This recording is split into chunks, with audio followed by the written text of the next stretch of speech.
Hello मेरे प्यारे बच्चों, आज मैं आपको एक पेड़ की कहानी सुनाती हूँ। एक पेड़ था सेब का। एक बच्चा उसमें रोज खेलने के लिए आता था, उसकी शाखाओं में झूलता था और उसके मीठे मीठे सेबों को खाता था। इस तरह से दोनों में बहुत प्यार हो गया था। सेब का पेड़ भी उसका रोज इंतजार करता था। कुछ समय बाद वह बच्चा पढ़ने के लिए बाहर चला गया। पेड़ बहुत उसके कारण उदास हो गया। कुछ समय बाद जब बच्चा वापस आया तो पेड़ ने कहा, आओ मेरे मीठे फलों को खाओ और मेरी शाखाओं में झूला झूलो। बच्चे ने कहा, नहीं, मुझे यह सब नहीं करना है। मुझे धन की आवश्यकता है। क्या तुम मुझे धन दे सकते हो? पेड़ ने कहा, मैं तुम्हें धन तो नहीं दे सकता हूँ, लेकिन तुम मेरे फलों को तोड़कर बाजार में ले जाकर बेच सकते हो। लड़के ने ऐसी किया। वह सेब बाजार में ले गया और वह सेबों को बेचकर उसने धन लिया। कुछ समय बाद फिर लड़का अपने जीवन में व्यस्त हो गया। काफी समय बाद वह फिर पेड़ के पास आया। पेड़ उसको देखकर बहुत खुश हुआ। उसने कहा, आओ और मेरी शाखाओं में झूला झूलो। लड़के ने कहा, अब तो मैं बड़ा हो चुका हूँ, ना तो मुझे सेब खाने की इच्छा है, ना मैं शाखाओं में झूलना चाहता हूँ। क्या तुम मुझे एक घर दे सकते हो? मेरे बीवी है, मेरे बच्चे हैं और उनके लिए घर की आवश्यकता है। पेड़ ने कहा, घर तो मैं तुम्हें नहीं दे सकता हूँ, लेकिन तुम मेरी शाखाओं को काट करके इससे घर बना सकते हो।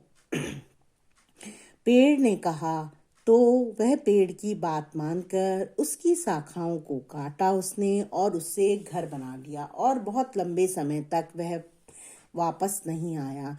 पेड़ बहुत उदास और दुखी था उस लड़के के बगैर। फिर एक समय बाद लड़का फिर वहां आया।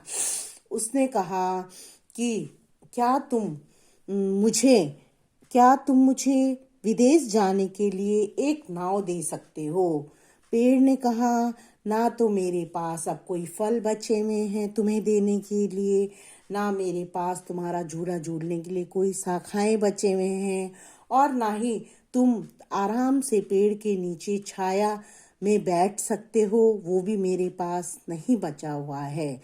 नाव के लिए ये एक तना है, इस तने को ले जाकर तुम नाव बना सकते हो। तो उस लड़के ने कहा, ठीक है। उसने उस तने को काटा और ले जा कर के नाव बना दी। फिर वह विदेश यात्रा पे चला गया। काफी समय तक वह लड़का वापस नहीं आया। वो जो पेड़ था दुखी और उदास रहने लगा। काफी समय के बाद वह वापस आया। उसके वापस आने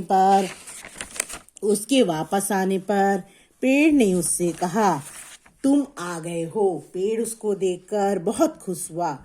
उसने कहा, अब क्या चाहते हो? मेरे पास तो तुम्हें देने के लिए कुछ भी नहीं है।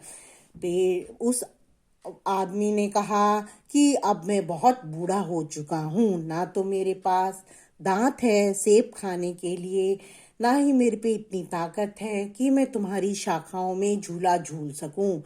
अब तो मुझे दिमाग की शांति चाहिए और आराम चाहिए, ताकि मैं अपना जीवन अच्छा सा व्यतीत कर सकूं।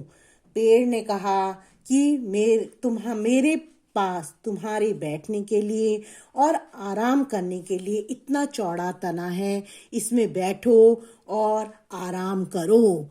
ऐसे करके वह जो आदमी था, बूढ़ा आदमी, उसमें आराम से बैठ गया और पेड़ बहुत खुश हुआ।